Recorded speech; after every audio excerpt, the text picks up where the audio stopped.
Chers frères et sœurs en Christ, encore une fois, bienvenue dans la parole de Dieu.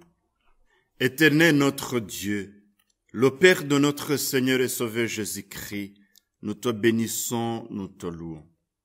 Pour ce moment béni, nous nous inclinons devant toi, devant ta parole. À travers elle, communique-moi ta vie, la vie qui te glorifie. Amen. Encore une fois, frères et sœurs, bienvenue dans la parole de Dieu. Notre méditation du jour porte sur le thème du livre des Juges, le péché et ses conséquences. Pendant notre méditation, essayons de bien comprendre le péché et ses conséquences en répondant quelques questions. Pourquoi le livre des Juges dans la Bible? Qui sont réellement les juges que la Bible nous parle? Quel est le contenu de ce livre? Quelle est la leçon à tirer? Le thème même de ce livre des Juges, le péché et ses conséquences, peut être libéré aussi de cette façon. Les défaites et les délivrances, ou l'apostasie et la délivrance. Le livre des Juges, c'est aussi le livre qui prouve la puissance de Dieu et la grâce dont Dieu fait preuve dans le cadre de son alliance. Cette puissance et grâce se manifeste par le fait qu'il va jusqu'à délivrer les Israélites des conséquences de leur manquement et de leur compromis avec le mal. Pour comprendre la situation qui régnait à cette époque, comme preuve, lisons Juges chapitre 2, versets 18 à 19 et Juges chapitre 21, verset 25. Lorsque l'Éternel leur suscitait des juges, l'Éternel était avec le juge, et il le délivrait de la main de leurs ennemis pendant toute la vie du juge. Car l'Éternel avait pitié de leurs gémissements contre ceux qui les opprimaient et les tourmentaient. Mais à la mort du juge, ils se corrompaient de nouveau plus que leur père, en allant après d'autres dieux pour servir et se prosterner devant eux. Et ils persévéraient dans la même conduite et le même endurcissement. Juges chapitre 21, verset 25. En son temps-là, il n'y avait point de roi en Israël. Chacun faisait ce qui lui semblait beau, que Dieu nous aide. La Bible, dans ce livre même, elle nous montre qu'au cours de cette période marquée par le péché et le salut, Dieu délivre son peuple avec compassion. Dieu a intervenu dans tous les territoires qu'il avait donnés aux 12 tribus par l'intermédiaire de Josué, vous le savez, confère Josué chapitre 13 du premier verset au 22e verset. L'apostasie ou l'abandon s'était étendue dans tout le pays, comme le révèle le fait que chaque région est mentionnée. Le sud est mentionné dans le chapitre 3, le nord est mentionné dans le chapitre 4 et 5, le centre est mentionné dans le chapitre 6, l'est est mentionné dans le chapitre 10 et l'ouest dans le chapitre 13. Donc, ce qui veut dire que tout le pays était malade. Alors, quel était le contexte? Qui lira bien son livre comprendra que le livre des Juges constitue la suite tragique de celui de Josué. Si dans Josué, le peuple d'Israël obéit à Dieu et conquit la terre promise, dans le livre des Juges, l'Israël se montre désobéissant et idolâtre et subit de nombreuses défaites. Nous remarquons que c'est un peuple qui change si vite. Le livre des Juges couvre la période qui va de l'installation d'Israël dans le pays promis sous la direction de Josué, comme vous le savez, et l'instauration de la royauté sous Samuel. Les dates proposées par les spécialistes pour cette période sont soit 1380 à 1050, soit 1220 à 1050 avant Jésus-Christ. Très vite, permettez-moi que je vous donne 3 grandes parties de ce livre.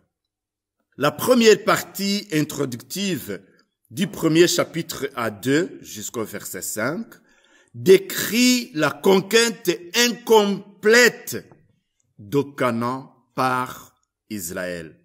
Cette introduction, elle a pour but de souligner que la conquête mal achevée allait être un piège pour Israël, qu'il serait tenté de s'allier aux habitants du pays et à leur Dieu, comme le révèle le chapitre 2 du premier verset à 5.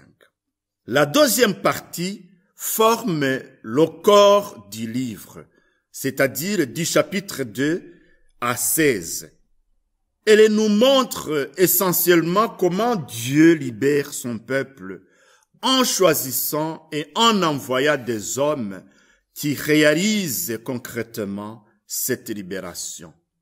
Cette deuxième partie est introduite par une section qui montre les 2 religieux d'Israël à cette période de son histoire. Vous pouvez lire le chapitre 2 à 3. C'est la période qui révèle à la fois l'infidélité persistante du peuple et la fidélité de l'Éternel à son alliance. Nous sommes infidèles, mais notre Dieu reste fidèle. À plusieurs reprises, on retrouve le même enchaînement. Rappelons-nous les paroles sorties de la bouche du serviteur de Dieu Moïse, en Deutéronome chapitre 28, verset 29. Et tu tâtonneras en plein midi, comme l'aveugle dans l'obscurité. Tu n'auras point de succès dans tes entreprises, et tu seras tous les jours opprimé, dépouillé, et il n'y aura personne pour venir à ton secours.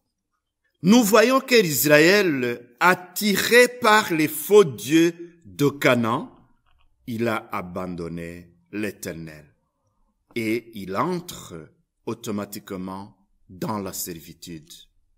À cause des souffrances de la servitude, l'Israël appelle à l'aide au vrai Dieu et il reçoit la libération grâce à son intervention.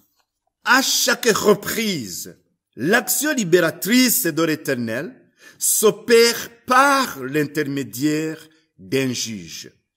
Au cours de cette période troublée, Dieu suscite, selon les difficultés du moment, des hommes aux origines et aux capacités très diverses. Le livre mentionne 12 chefs, 12 hommes. Parmi les 12, on distingue 6 grands et 6 petits. Je ne vais pas les citer maintenant. La troisième partie, elle rapporte 2 épisodes qui soulignent le désordre régnant dans le tribu d'Israël avant l'établissement de la royauté, confère le chapitre 17 au chapitre 21. Mes amis, les jours que nous vivons font peur, parce qu'ils ressemblent ou collent bien au celui de l'époque des juges.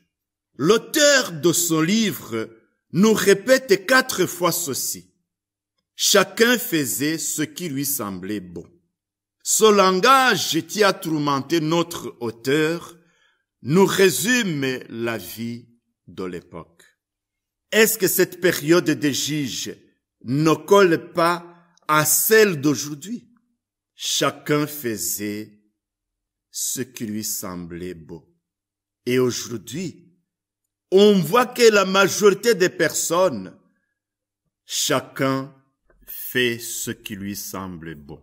C'est la désobéissance totale. En son temps-là, il n'y avait pas de roi en Israël. Chacun faisait ce qu'il jugeait bon.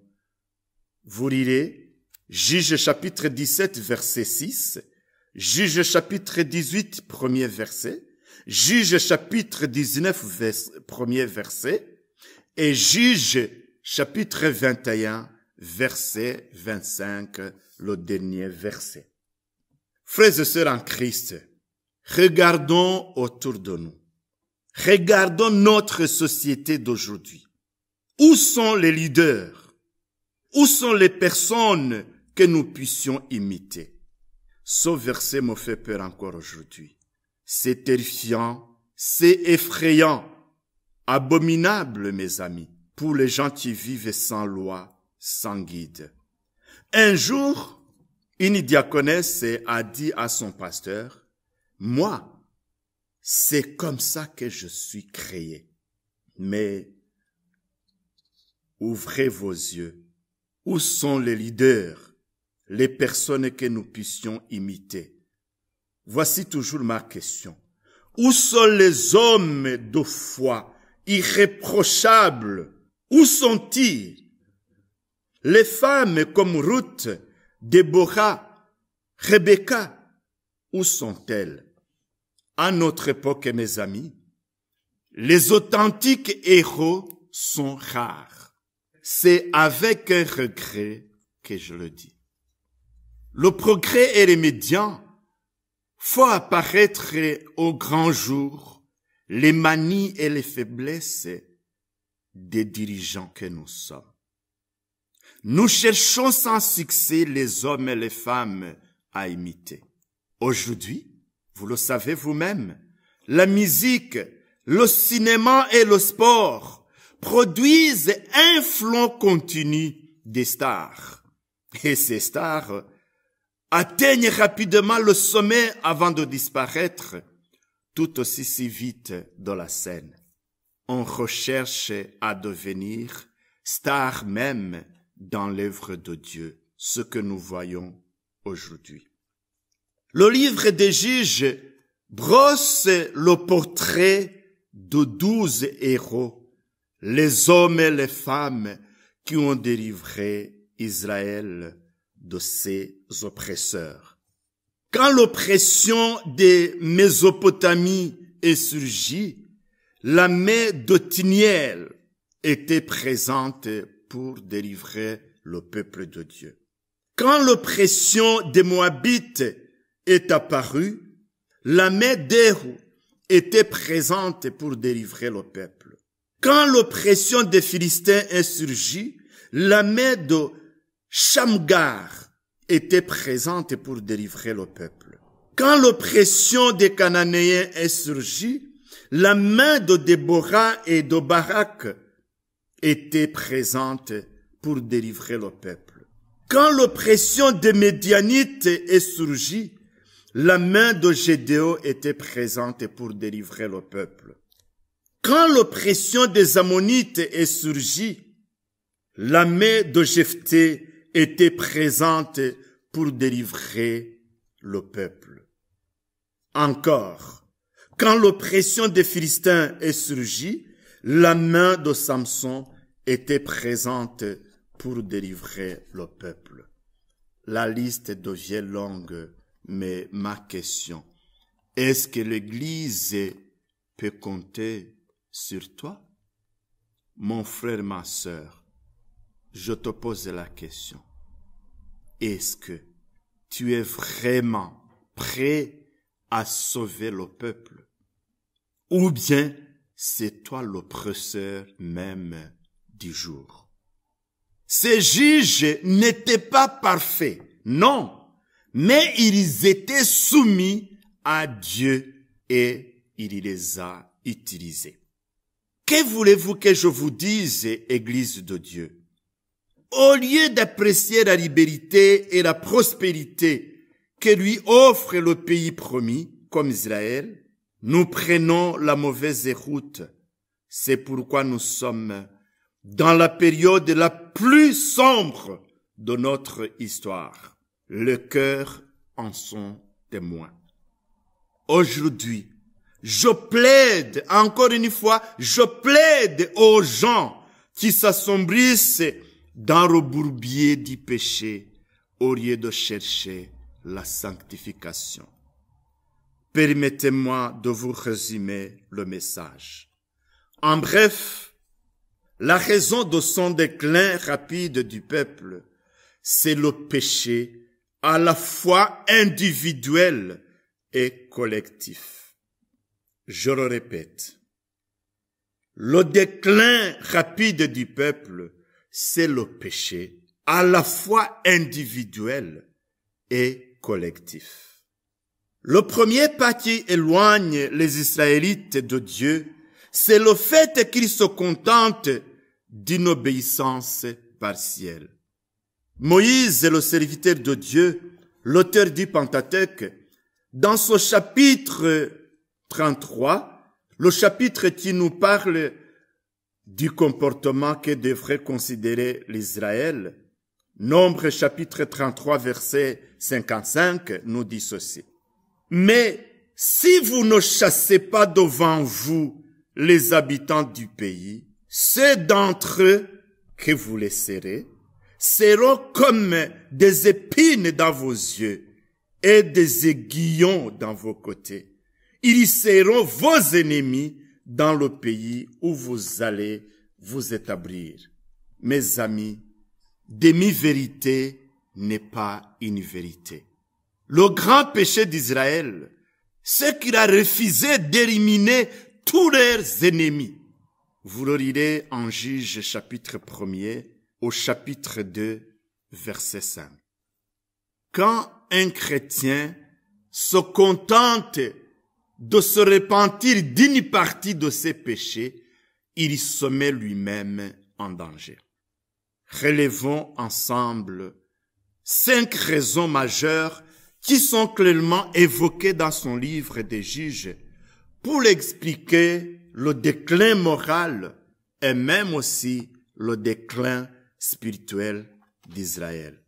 La première chose qui les met en danger, c'est la désobéissance.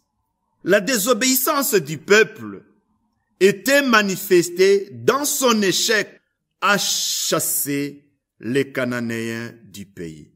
Vous lirez Juge chapitre 1 verset 19, Juge chapitre 1 verset 21, Juge chapitre 1 verset 35 et Juge chapitre 2 verset 1er à 2.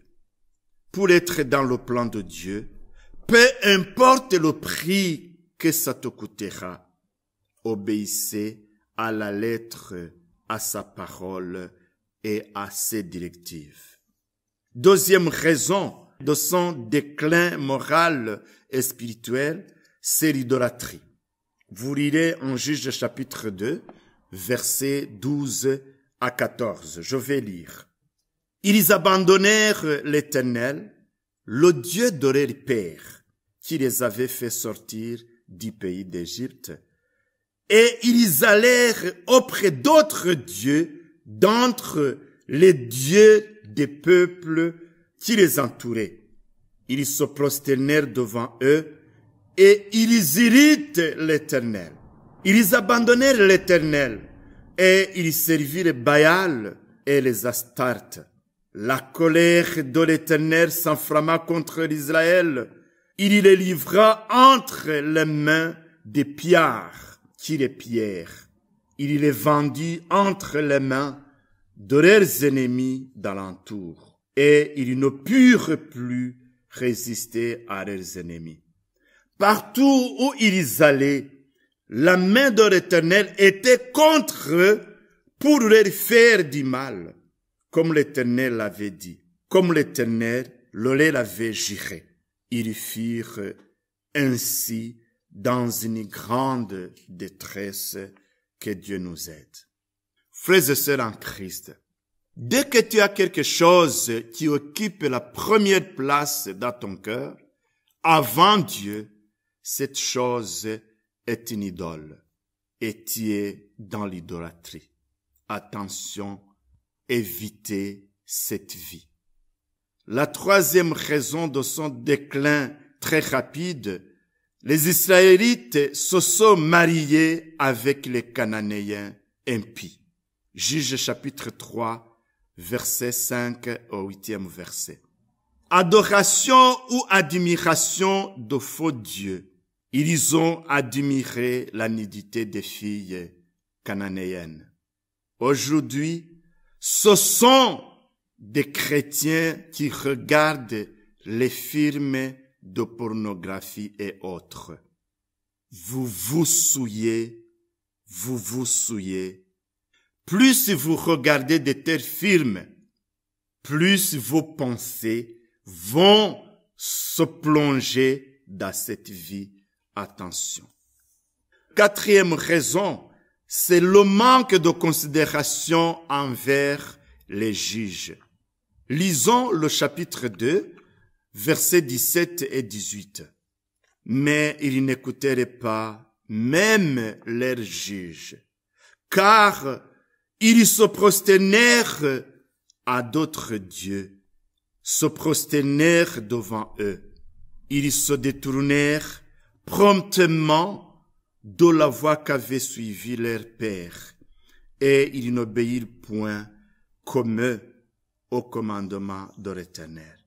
Lorsque l'Éternel leur suscitait des juges, l'Éternel était avec le juge, et il le délivrait de la main de leurs ennemis pendant toute la vie du juge, car l'Éternel avait pitié de leurs gémissements contre ceux qui les opprimaient et les tourmentaient. Mes amis, je le redis souvent, respectez et obéissez vos conducteurs. Ce n'est pas parce que je réclame cette obéissance, mais c'est la parole de Dieu qui nous recommande d'obéir les serviteurs de Dieu. Voulez-vous être dans le plan de Dieu? Si vous voulez être dans le plan de Dieu, obéissez toujours à vos conducteurs. La parole de Dieu nous dit en Hébreux chapitre 13 verset 17, « Obéissez à vos conducteurs et soumettez-vous à eux, car ils veillent constamment sur vous en sachant qu'ils devront un jour rendre compte à Dieu de leur service. Qu'ils puissent ainsi s'acquitter de leurs tâches avec joie et non pas en gémissant, ce qui ne vous serait d'aucun avantage. Cinquième raison, le rejet de Dieu après la mort des juges. Vous lirez le chapitre 2, verset 19. D'après ces 5 raisons que la Bible vient de nous donner, aide-moi à bien comprendre. Est-ce que vous y voyez les problèmes de maladie, les problèmes de faim, les problèmes du manque de travail, les problèmes d'insécurité? Non, mes amis. Des fois, nous nous éloignons de Dieu quand nous sommes dans l'abondance et quand nous ignorons que tout vient de Dieu. Attention, dans la détresse, vous priez. Dans la détresse, vous criez. Dans la détresse, vous obéissez même. Dans la détresse, vous craignez Dieu. Mais dans l'abondance, c'est l'orgueil qui monte. Dans l'abondance, vous mettez Dieu de côté. Dans l'abondance, vous oubliez ses bienfaits. C'est par mes propres mains, mes études, que j'ai reçu ce travail et cela. Que Dieu nous éloigne de cette folie. Des fois, mes amis, attention. Des fois, mes amis, attention. L'autosatisfaction suit dans la désobéissance, plonge l'homme dans le grand danger, dans le déclin spirituel. Attention encore une fois. Pour le livre des Juges, ce qui arrive à Israël dépend de la relation que ce peuple entretient avec Dieu. De même, ce qui t'arrivera sera en rapport, un jour, en rapport avec des relations que tu entretiens avec ton Dieu. Notre Dieu vous traitera selon les relations que vous entreteniez avec lui, pas de ce que vous possédez. Quand le peuple est infidèle à Dieu, il est opprimé par les populations locales ou voisines. Mais lorsqu'il revient à Dieu et l'appelle au secours, Dieu le délivre. C'est ce que nous voyons dans son livre des Juges. C'est la formule de Dieu inchangeable. Mes amis, les principes divins ne changent pas, peu importe où tu es. Personne ne trouvera le salut s'il ne se répand, qu'il soit en Afrique, qu'il soit en Amérique. Pour être sauvé, il faut reconnaître de ses péchés et se repentir. Un Américain, pour être sauvé, tout comme un Rwandais, tous les deux doivent absolument se repentir. Un riche comme un pauvre, ils doivent se repentir. Un intellectuel comme un illettré, les deux doivent se repentir. Un homme malade comme un aveugle par exemple, pour trouver le salut, il faut se repentir. Les principes divins ne changent pas. Pour tous les humains, c'est ça la justice de Dieu. Nous sommes sur le même point d'égalité pour en bénéficier le salut. La parole de Dieu nous dit en Jérémie, chapitre 29, versets 12 à 13, « Vous m'invoquerez et vous partirez.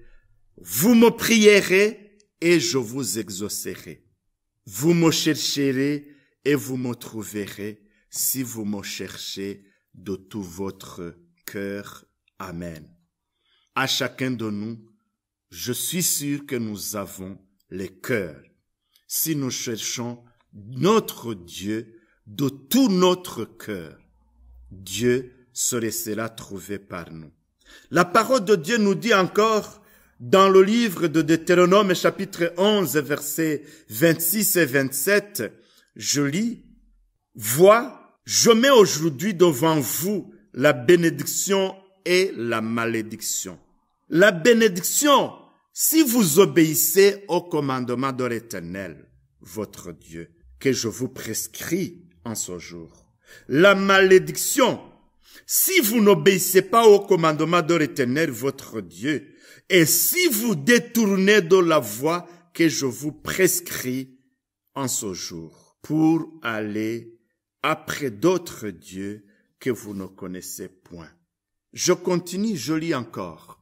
Je vous mets en garde par la parole de Dieu. En Josué, chapitre 23, versets 12 et 16, la parole de Dieu nous dit ceci. « Si vous vous détournez et que vous vous attachez au reste de ces nations qui sont demeurées parmi vous, si vous vous unissez avec elles par des mariages, et si vous formez ensemble des relations, si vous transgressez l'alliance qu'Éternel votre Dieu vous a prescrite, et si vous allez servir d'autres dieux et vous prosternez devant eux, la colère de l'Éternel s'afflammera contre vous et vous périrez promptement dans le bon pays qu'il vous a donné. Que Dieu nous en garde. Cette période de l'histoire d'Israël est caractérisée par la répétition. 4 situations successives. Remarquons ceci. Rébellion. Donc, Israël s'éloigne de Dieu. Ça, c'est la rébellion. Châtiment. Dieu châtie son peuple en permettant qu'il soit vaincu militairement et assujetti à une autre nation. Ça, c'est le châtiment. Les conséquences de la rébellion. Mais quand il y a la repentance, 3e point, l'Israël supplie l'Éternel de le délivrer. Il y a aussi la restauration, ce que Dieu suscite des juges civils ou héros militaires locaux qui mettent fin à l'oppression. Donc, à retenir, rébellion, châtiment, repentance, restauration, que Dieu nous aide. Essayons de trouver le contraste entre le livre de Josué et le livre des Juges. Quel est le bilan qui sort de la période de Josué et de celui des Juges? Dans le livre de Josué, on nous parle de la victoire. Mais dans le livre des Juges, on nous parle de la défaite. Dans le livre de Josué, on nous parle de la liberté. Mais dans le livre des Juges, on nous parle de l'esclavage. Dans le livre de Josué, on nous parle de la foi. Mais dans le livre des Juges, on nous parle de l'incrédulité. Dans le livre de Josué, on nous parle de l'obéissance. Mais dans le livre des Juges, on nous parle de la désobéissance. On nous parle de la joie dans le livre de Josué. Mais dans le livre des Juges, on nous parle de chagrin. On nous parle de la force dans le livre de Josué, mais dans le livre des Juges, on nous parle de la faiblesse. Dans le livre de Josué, on nous parle de l'unité entre les tribus, mais dans le livre des Juges, on nous parle de la désunion entre les tribus. Dans le livre de Josué, on nous parle des chefs puissants, mais dans le livre des Juges, on nous dit qu'il y a l'absence de chefs, pas de chefs. Mes chers amis, d'après le bilan qui vient de sortir entre les 2 livres, où es-tu? Ta situation te place dans quel livre actuellement?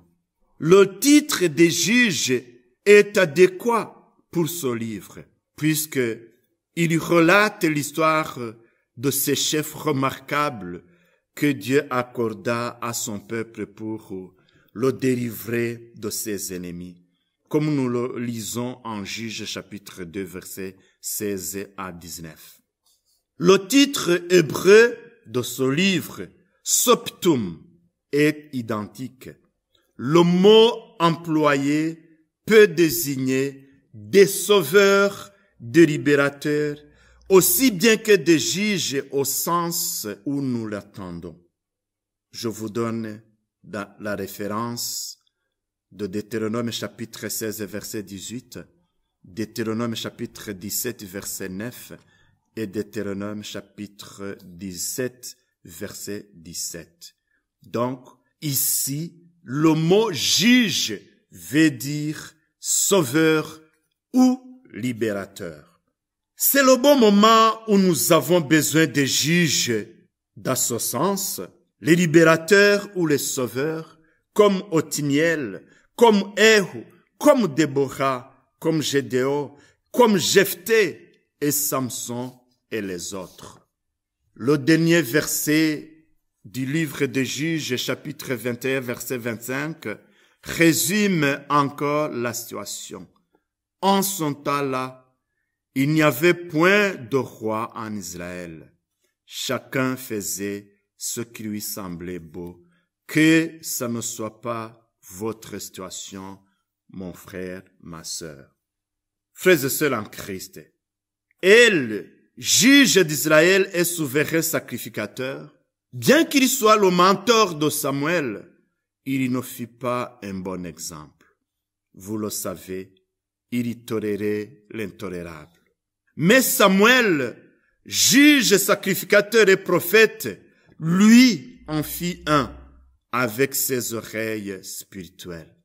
Heureusement que vous comprenez ce que je vous communique maintenant. Le motif central dans l'ouvrage est bien résumé en chapitre 2, verset 16. Le Seigneur, suscitant des juges, tire les sauveurs de la main de ceux qui les pillaient.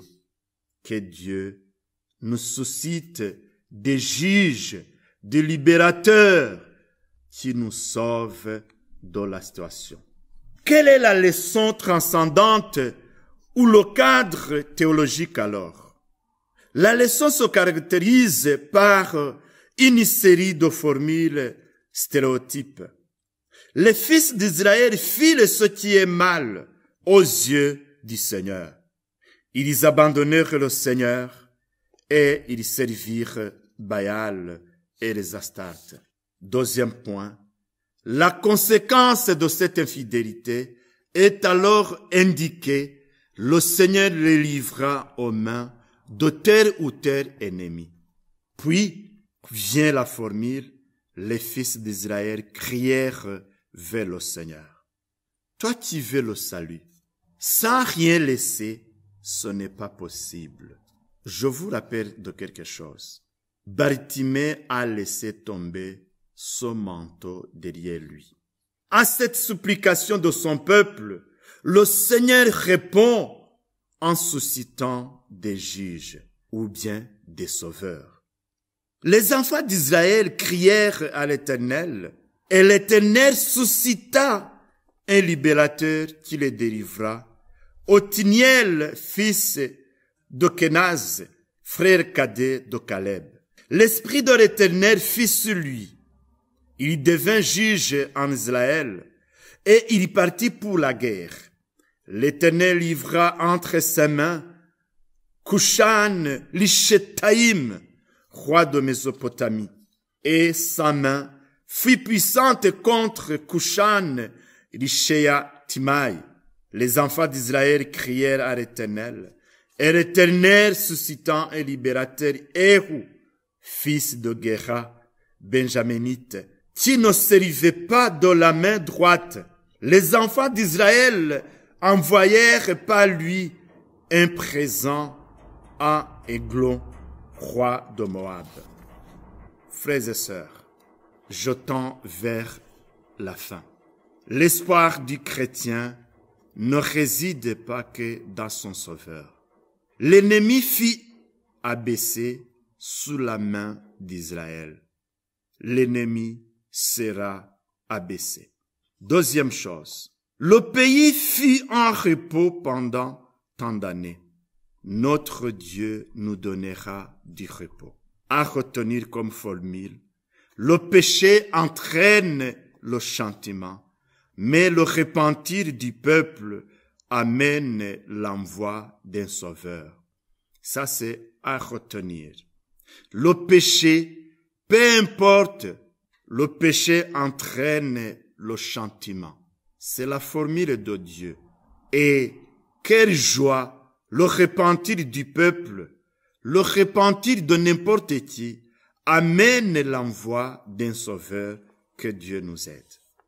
La période des juges illustre fort ce que nous lisons à Osée chapitre 8 verset 7 et aussi en Galates chapitre 6 verset 7. Lisons la parole de Dieu. Puisqu'ils ont semé du vent, ils moissonneront la tempête. Osée chapitre 8 verset 7. Ne vous y trompez pas, on ne se moque pas de Dieu. Ce qu'un homme aura semé, il le moissonnera aussi. Celui qui sème pour sa chair, moissonnera de la chair la corruption. Mais celui qui sème pour l'esprit, moissonnera de l'esprit la vie éternelle. Galates chapitre 6 versets 7 et 8. Frères et sœurs, résumons-nous et évitons à tout prix la désobéissance. Soyons toujours obéissants à la volonté de Dieu. Deuxièmement, ne tombez pas dans l'idolâtrie. Troisième chose, ne vous mariez pas avec les Cananéens impies. Tout ce qui brille n'est pas or. Ici, je parle les Cananéens comme les non-convertis. Attention, ne vous mariez pas avec les non-convertis. Ne manquez jamais de considération envers vos guides spirituels. Cinquièmement, soyez stable dans la vie chrétienne. Ne soyez pas comme le climat européen. Je termine sur cet avertissement de Jacques, Jacques chapitre 1 verset 22. Mettez en pratique la parole et ne vous bornez pas à l'écouter, en vous trompant vous-même par des faux raisonnements. Que Dieu nous aide.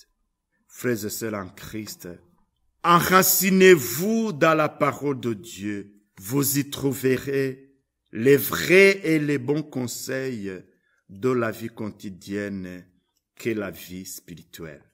Appuyez-vous sur elle, vous aurez l'équilibre dans la vie. Les obstacles surgiront, mais notre Dieu, Dieu de parole, ne nous décevra jamais. Soyez richement bénis dans le Seigneur et portez-vous bien en lui. À bientôt. Que Dieu vous bénisse.